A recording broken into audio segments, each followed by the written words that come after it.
সকাল 6:30 থেকে জানালার বাইরে টুকটাক বৃষ্টির শব্দ। ঘুম থেকে উঠে জানালাটা খুলে দেখলাম বাইরে একদম ঘন কালো মেঘ। ঘুম ভাঙতেই মনে হলো আজকের দিনটা যেন একটু অন্যরকম। বৃষ্টির আবহাওয়া কার না ভালো লাগে বলো। বৃষ্টির আবহাওয়ার মধ্যেই শুরু হলো আমার এই দিনের গল্প। বাইরে বৃষ্টি হচ্ছে দেখে আর দেরি করলাম না, তাড়াতাড়ি 2 কাপ চা করে নিলাম। তো দেখো বন্ধুরা, এখন রান্নার কাজে লেগে পড়েছি, চলে এসেছি আমার কিচেনে। তো আজকে বানাচ্ছি আলু পটল পোস্ত আর বানাবো একটু পরোটা, কারণ বৃষ্টির দিনে পরোটা খেতে লুচি খেতে বেশ ভালো লাগে। আর অনেক দিন হয়ে গেল আমি কিন্তু আমার কিচেনে পরোটা বানাইনি। তো চলো আজকে একটু পরোটা বানাবো, সাথে আলু পটলের পোস্তর তরকারিটা করছি। তরকারিটা কিভাবে করছি তোমাদের সঙ্গে একটু রেসিপিটা শেয়ার করে নিই। আমি এখানে একটা পেস্ট তৈরি করেছিলাম, আদা দিয়েছিলাম, সাথে পোস্ত, গোটা জিরে, কাঁচা লঙ্কা আর পেঁয়াজ পেস্ট বানিয়ে নিয়েছি। নিয়ে সেটা দিয়েই আর কি আমি এই আলু পটলের তরকারিটা বানাচ্ছি। হ্যালো এভরিওয়ান, আসসালামু আলাইকুম। কেমন আছো সবাই? আশা করছি যে যেখান থেকে আমার ব্লগ দেখছো সবাই ভালো আছো। আলহামদুলিল্লাহ, আমিও ভালো আছি। মারুফাস কিচেন ব্লগ থেকে আমি মারুফা। তো চলো রান্নাঘরে আজকে তৈরি হচ্ছে আলু পটল পোস্ত আর গরম গরম পরোটা। যেহেতু সিমরার পাপা উঠেছে, সিমরা তো এখনো ঘুমাচ্ছে। আর বাইরে ভীষণ বৃষ্টি হচ্ছে, পুরো অন্ধকার হয়ে গেছে। আমি দুটো লাইট জ্বালিয়েছি, তা সত্ত্বেও কিন্তু আলো খুব একটা দেখা যাচ্ছে না। তোমরা দেখতে পাচ্ছ একটু অন্ধকার অন্ধকার লাগছে।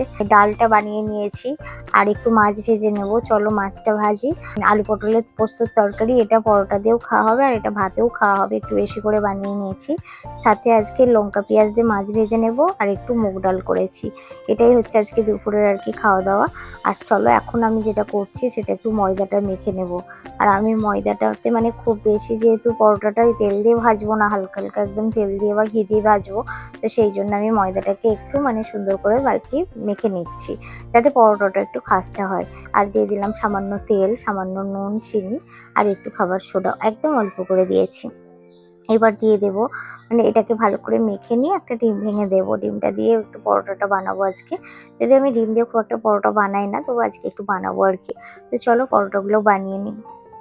সিমরাতে এই 2 দিন হলো ভীষণ জ্বর। তো ওর জ্বর হওয়া মানে তো আর বলো না, মানে ও কিছু খেতে চাইবে না আর ভীষণ ঝামেলা করে।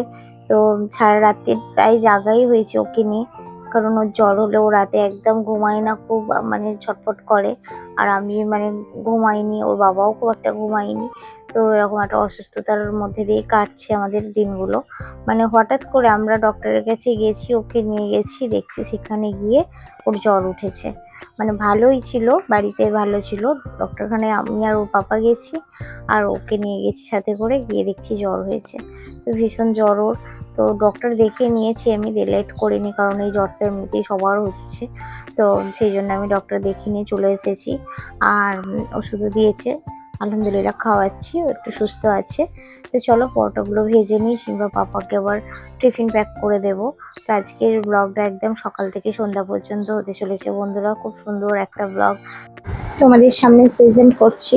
আশা করছি ব্লগের কোনো অংশ ভালো লাগলে তোমরা প্লিজ প্লিজ কমেন্ট করো বন্ধুরা। যারা ভিডিওগুলো দেখো, এতজন আমাকে এত ভালোবাসা দাও, কিন্তু প্লিজ তো কমেন্ট করো না কেন? তোমাদের অনুরোধ করছি, প্লিজ কমেন্ট করো। তোমাদের কোন অংশটা, ব্লগের কোন পার্টটা তোমাদের ভালো লাগে তোমরা কমেন্ট করে জানাও আমাকে। তোমাদের কমেন্ট পড়তে আমার ভালো লাগবে, তোমাদের কমেন্টে রিপ্লাই দিতেও আমার ভালো লাগবে। আর যারা যারা ব্লগ দেখছো তাদেরকে অনুরোধ করবো, প্লিজ লাইক করো। এখন যেটা করলাম দেখলে তোমরা, সিমের পাপার আর কি লাঞ্চ বক্স রেডি করে দিলাম, সাথে একটু ফল দিয়ে দেব। তো চলো লাঞ্চ বক্স রেডি করে দিয়েছি, বাকি কাজ তো আমার পড়ে আছে, যেগুলো কিচেন ক্লিন করা, ঘর বাড়ি ক্লিন করা, এই কাজ সমস্ত করে চান ধান করে তারপরে একটু রেস্ট নিয়ে খাওয়া দাওয়া করবো। আর যেহেতু সিমরার জ্বর, এখন তো সুইমিংয়ে যাওয়া হচ্ছে না, তাই বাড়িতেই থাকছি। তো চলো আবার ব্লগটা সন্ধ্যা থেকে স্টার্ট করব বন্ধুরা। তো তোমরা ব্লগটা স্কিপ না করে দেখতে।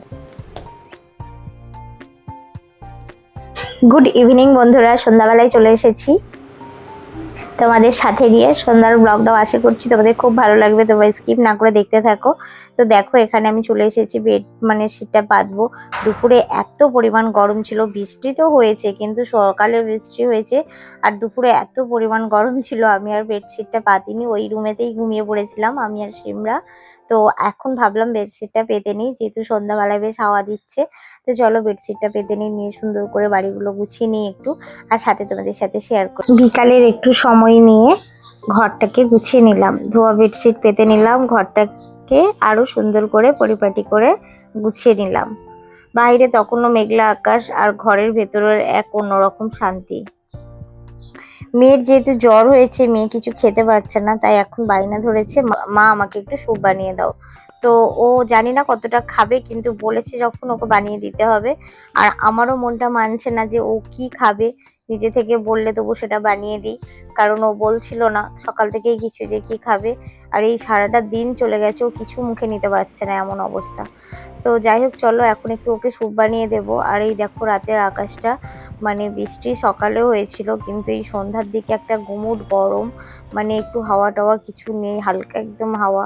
তো চলো এবার আমি রান্নাঘরে যাই। এদিকে সব গোছগাছ করা হয়ে গেছে, ঘর বাড়িটা সুন্দর করে পরিপাটি করে গুছিয়ে নিয়েছি। আর একটুখানি কর্পূরদানি জ্বালিয়ে দেব, বেশ ঘরটা ফ্রেশ লাগে এটা জ্বালালে। তো চলো একটু কর্পূর জ্বালিয়ে দিই, দিয়ে আমি কিন্তু রান্নাঘরে যাব।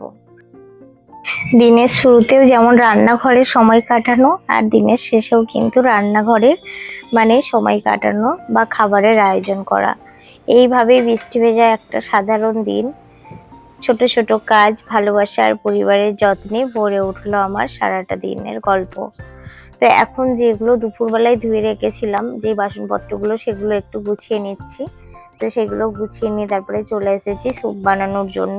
তো যেখানে স্যুপটা বানাচ্ছি, আমি চিকেন স্যুপ বানাবো, অল্প একটু গাজর গ্রেট করে দেব, দিয়ে স্যুপটা বানাবো। আর এখানে দেখো স্যুপের জন্য আমি চিকেনের একটা বোনলেস নিয়ে নিয়েছি, নিয়ে ওটাকে একটুখানি মানে নুন দিয়ে আর কি সেদ্ধ করে নিচ্ছি। আর ওর যেহেতু জিভে এখন ঘা আছে, কোনো গোলমরিচ টোলমরিচ অ্যাড করবো না, ঝাল দিলে একদমই খেতে পারবে না। তো দেখো চিকেনটা সেদ্ধ করে চিকেনের স্যুপটাকে আমি মানে জলটাকে রেখে দিয়েছি, দিয়ে চিকেনটাকে ঠান্ডা করতে দিয়েছিলাম। দিয়ে চিকেনটা ঠান্ডা হয়ে যেতে ওটাকে ছাড়িয়ে তারপরে গাজরটাকে আমি বাটার দিয়ে একটু হালকা ফ্রাই করে একদম অল্প একটুখানি 1 চিমটি আর কি জিরে গুঁড়ো দিয়ে আমি স্যুপটা বানিয়ে দিচ্ছি। একদম লাইট স্যুপ, আর সাথে একটুখানি ডিম দিয়ে দিলাম। সিমরার বাবা অফিস থেকে চলে এসেছে, এসে বললো যখন কি কিছু খাইনি সারাদিন একটু ডিমও অ্যাড করে দাও। হ্যাঁ, ডিম দিয়ে দিলাম, দিয়ে একটু হালকা কর্নফ্লাওয়ার দিয়ে স্যুপটা বানিয়ে দিয়েছি। বেশ স্যুপটা মজা করে খেয়েছিল জানো তো। জ্বরের মুখে তো কিছু ভালো লাগছে না ওর। জ্বরটা বেশিক্ষণ ছিল না, কিন্তু জ্বরটা হওয়ার পরে না ও একদম মুখে কিছু নিতে পারছিল না। আর সাথে সিমরার বাবা আবার এসে বললো যে আমরাও তবে সুপি আজকে খাবো, চা আর বানাও না। তো সেই জন্য চা আর বানাইনি, সুপি নিয়ে নিয়েছি। তো চলো এবার রাতের খাবার। রাতে আজকে আর যেহেতু মেয়ের শরীর খারাপ, আর সারা রাত জেগে আছি, আর ভালোও লাগছে না আমার। তো সেই জন্য আমি আর রাতে বেশি কিছু আয়োজন করিনি। আলু সেদ্ধ করে নিয়েছি, মুগের ডাল, আর একটু মাছ ভাজা নিয়েছি। মাছ ভাজাটাকে আমি আলু পটল দিয়ে একটু আর কি ভর্তা করে নিয়েছি। তো চলো এই হচ্ছে আজকে আমাদের রাতের রান্না বান্না, আর মানে খাওয়া দাওয়া হবে। তো চলো খাওয়া দাওয়া করে নিই, সাথে সাথে এই ব্লগটা এই পর্যন্ত রাখছি।